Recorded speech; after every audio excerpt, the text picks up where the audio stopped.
There was a man who had everything: position, power, authority. He served in the court of a king, but none of that mattered because his son was dying, not weak, not recovering, dying, and no one could stop it. Not the physicians, not the money, not the influence. Because when death enters your house, titles mean nothing. And somewhere in the noise of fear and fading hope, he heard a rumor. Jesus was back in Cana. Cana was far, nearly a full day's journey from Capernaum. But distance doesn't matter when time is running out.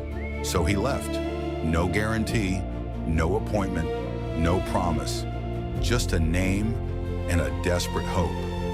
Every step carried one question: what if I'm too late? He found Jesus surrounded by people. Stories had already spread.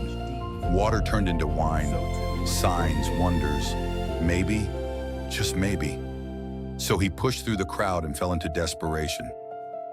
Sir, come down before my child dies. Not a speech, not theology, just a father running out of time. But Jesus answered in a way no one expected. Unless you people see signs and wonders, you will never believe. It sounded like a refusal, like a wall. Because the truth is, many only believe when they can see it first. But this man wasn't there for a debate. He didn't argue. He didn't defend himself. He just said it again. Sir, my son is dying. Please come before my child dies. And then Jesus said something simple, something quiet, something that changed everything. Go. Your son will live. That was it. No miracle to watch, no hand laid on the child, no journey back together, just words. And here's the moment that matters. The man had a choice: stay, demand proof, ask for a sign, or walk away with nothing but a promise. And somehow, he chose to believe, not because he saw anything, but because he trusted the one who spoke. So he turned and started walking home. The road felt longer on the way back, because now he had nothing to hold on to.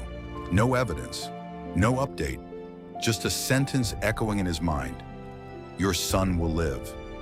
Every step forward was a step deeper into trust or doubt, because this is the hardest kind of faith, the kind that walks before it sees. Before he even reached home, his servants came running, faces no longer filled with fear, but something else: joy. Your son is alive. The words hit him all at once. Alive, alive, but he needed to know. When did he get better? They answered. Yesterday. At the 7th hour, the fever left him. And suddenly, everything became clear. That was the exact moment Jesus spoke.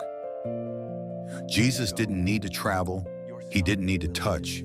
He didn't even need to be there, because his word was enough. Distance didn't matter. Time didn't matter. When he spoke, life responded.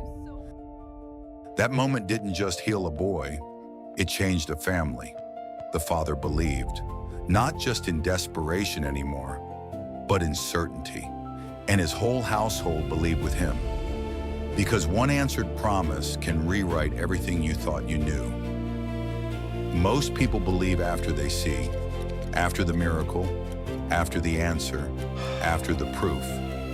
But this story is different, because the miracle began the moment he chose to trust. Before the evidence, before the confirmation, before he saw anything at all. So here's the question: what if the answer has already been spoken, and you're still waiting to see it? What if faith is not about watching first, but walking first? Because sometimes the miracle doesn't start when things change. It starts when you trust enough to turn around and go. If you're in a moment where you're waiting for proof, waiting for clarity, waiting for something to change. Maybe the next step isn't seeing. Maybe it's walking.